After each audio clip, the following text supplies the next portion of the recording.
നിങ്ങൾക്ക് യന്തിരൻ എന്ന സിനിമ ഓർമ്മയില്ലേ? അതിലെ ചിട്ടി റോബോട്ടിനെ പോലെ എപ്പോഴെങ്കിലും AI അല്ലെങ്കിൽ അഡ്വാൻസ് ടെക്നോളജി പണി തരുമോ എന്ന് ചിന്തിച്ചിട്ടില്ലേ? Her, ex machina, I robot, battle angel Alita പോലെ ഫ്രീഡം ആഗ്രഹിക്കുന്ന, മനുഷ്യനെ കൺട്രോൾ ചെയ്യാൻ ശ്രമിക്കുന്ന റോബോട്ടുകളുടെ നിരവധി സിനിമകൾ വന്നിട്ടുണ്ട്. എന്നാൽ ഭാവിയിൽ ശരിക്കും അങ്ങനെ സംഭവിക്കുമോ? അടുത്ത 30 വർഷത്തിനുള്ളിൽ AI മനുഷ്യവംശനാശത്തിന് വഴിയൊരുക്കാൻ 10 മുതൽ 20% വരെ സാധ്യതയുണ്ടെന്ന് പറയുന്നു. പറഞ്ഞത് മറ്റാരുമല്ല, AIയുടെ ഗോഡ് ഫാദർ എന്ന് വിളിക്കപ്പെടുന്ന ജെഫ്രി ഹിൻറ്റൺ ആണ്. മനുഷ്യനിർമ്മിതമാണെങ്കിലും മനുഷ്യനെ നിയന്ത്രിക്കാൻ കഴിയാത്ത വിധം AI ഡെവലപ്പ് ചെയ്യുന്നതിൽ പേടിക്കണം.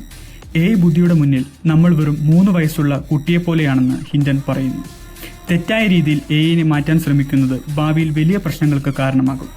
ഈ പ്രശ്നങ്ങളെക്കുറിച്ച് കൂടുതൽ തുറന്നു സംസാരിക്കാൻ ഗൂഗിളിൽ നിന്ന് രാജിവെച്ച ഹിൻറ്റൺ AI സാങ്കേതിക വിദ്യകളെ നിയന്ത്രിക്കുന്നതിനുള്ള അടിയന്തര സർക്കാർ ഇടപെടലിനു വേണ്ടി ശക്തമായി വാദിച്ചു. അതുകൊണ്ട് AI റെഗുലേഷൻസ് വേണമെന്ന് അദ്ദേഹം പറയുന്നത്. മനുഷ്യന്റെ ചിന്തയ്ക്കതീതമായി AI പ്രവർത്തിക്കുമോ? നിങ്ങൾക്ക് എന്തു തോന്നുന്നു?